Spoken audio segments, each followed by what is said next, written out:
바벨론의 포로가 된 사람들에 대한 얘기를 계속하면 이들은 자유민은 아니었지만 그렇다고 죄수처럼 생활을 하지는 않았습니다.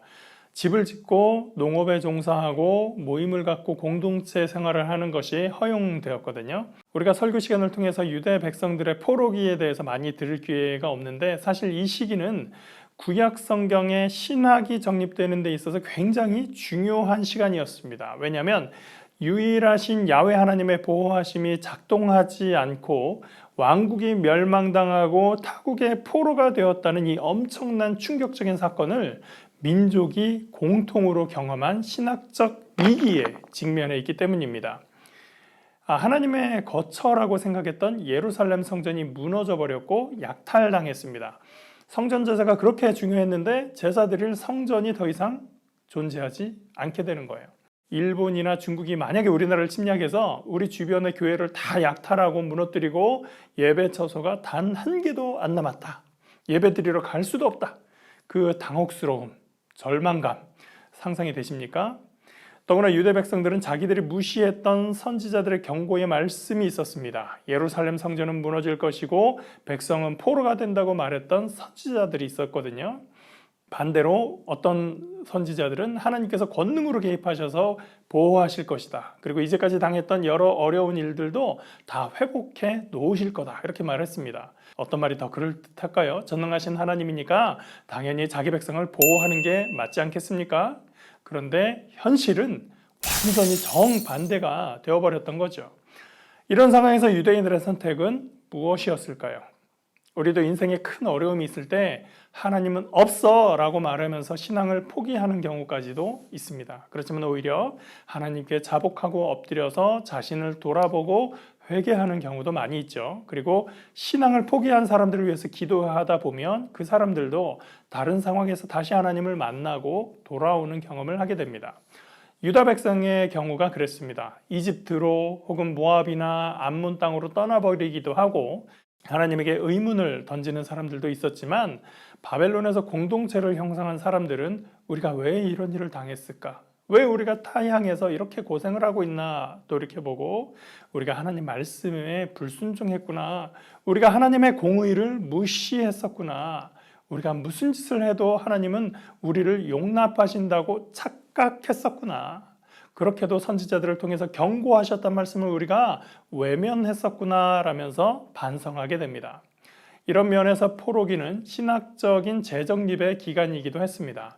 성전과 제사 중심의 종교에서 전통과 율법 중심의 종교로 전환되기 시작한 것입니다. 특히나 안식일과 할례가 매우 부각되고 강조되기 시작했습니다. 할례는 물론이고 안식일을 얼마나 철저히 지키는지가 신앙의 기준이 된 것이죠. 또 중요한 것이 있는데 성전의 제사의식을 거행할 수 없게 되면서 함께 모여서 율법을 공부하는 것이 더 중요해졌습니다. 여기서부터 회당이 출발하게 되고 회당에서는 또 기도를 중요하게 가르치기 시작을 합니다. 이제 제사를 기도가 대체하게 된 것이죠. 그렇다고 성전은 이제 필요 없다고 결론 내렸던 것은 아니고요. 포로 생활은 영원하지 않고 언젠가 고국으로 귀환하면서 잃어버린 성전을 회복할 수 있다는 미래에 대한 소망을 키워나갔습니다. 포로 생활이 끝난다는 기대는 또한 유다 왕국의 화려한 재기를 의미하는 것이었습니다. 그때가 되면 흩어진 백성들이 사방에서 모여들 것이다 라고 기대했던 거죠. 내가 나의 모든 산을 길로 삼고 나의 대로를 도두리니 어떤 사람은 먼 곳에서 어떤 사람은 북쪽과 서쪽에서 어떤 사람은 시님 땅에서 오리라. 하늘이여 노래하라. 땅이여 기뻐하라. 산들이여 즐거이 노래하라. 야훼께서 그의 백성을 위로하셨은즉 그의 고난당한 자를 긍휼히 여기실 것임이라.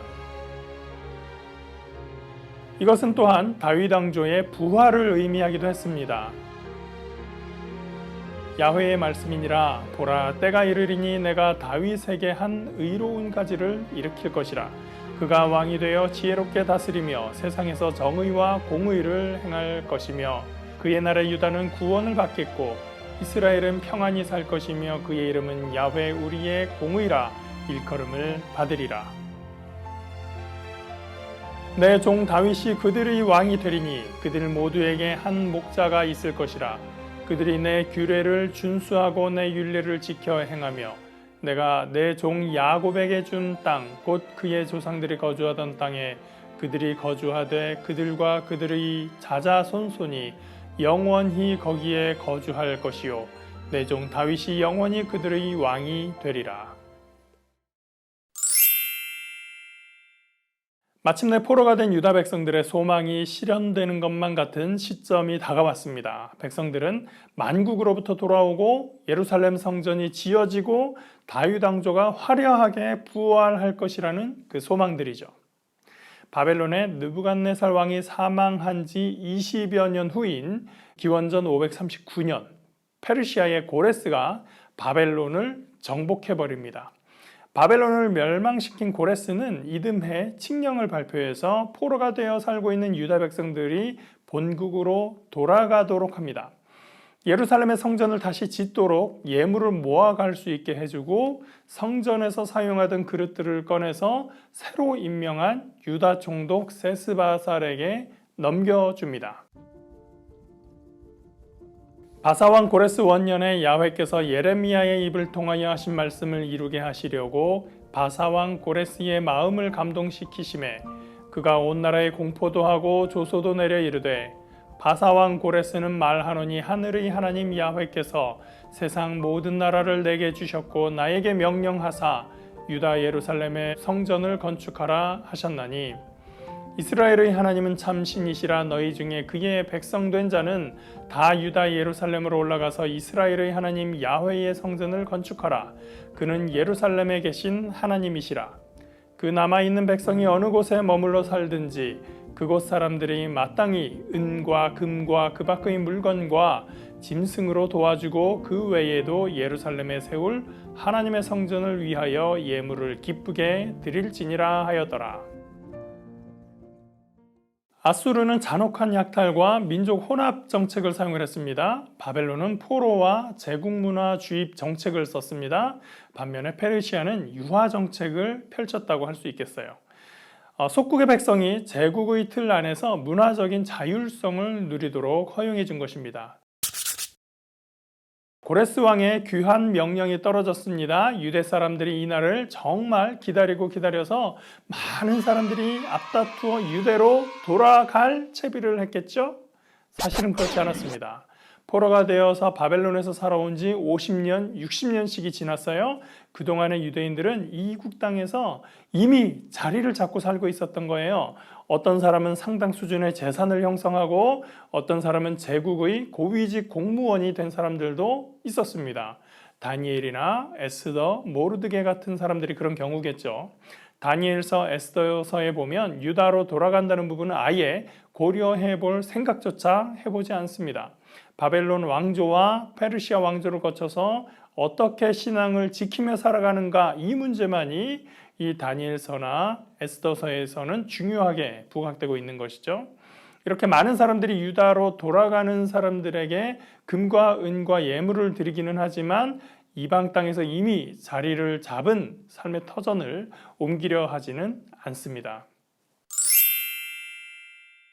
한편 돌아온 사람들은 총독이 된 스룹바벨과 제사장 예수아의 지도 아래서 무너진 성전을 건축하기 시작합니다. 그런데 사마리아 사람들을 중심으로 한 주변 족속들은 돌아온 유다 백성들을 심하게 경계하고 예루살렘의 힘이 커지지 못하도록 이 성전의 건축을 방해하면서 페르시아의 상급관리에게 뇌물을 주고 결국은 건축을 중단시켜버립니다.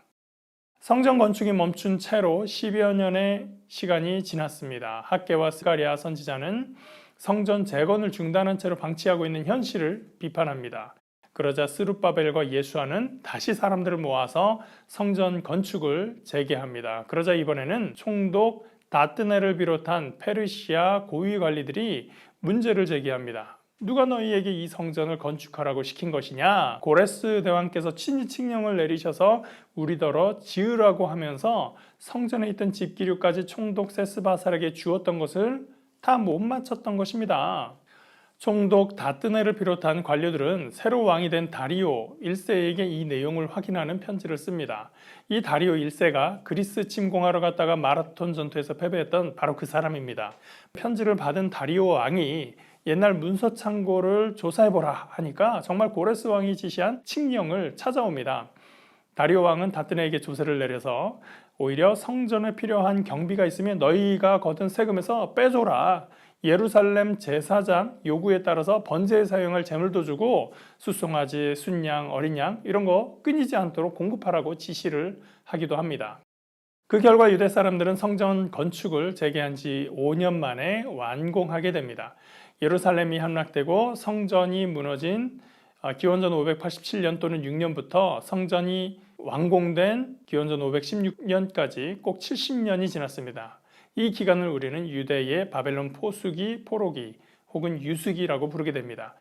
혹시 서양사를 배우시면서 교황청에 아비뇽 유수라는 말을 들은 분들이 계실 텐데 그 말이 바로 여기서 나온 용어입니다.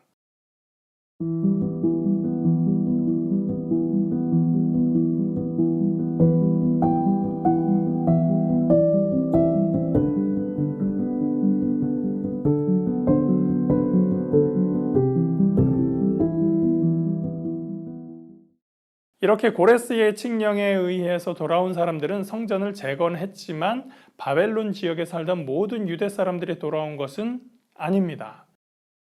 세스바살과 함께 본국에 돌아온 1차 귀환 후에도 학자이며 제사장인 에스라의 인도를 따라서 2차 귀환이 이루어졌고 왕의 술관원이었던 느헤미야의 인도로 3차 귀환이 있었지만 이미 이방 지역에서 자리를 잡고 있어 돌아오지 않은 사람들도 상당히 많았습니다.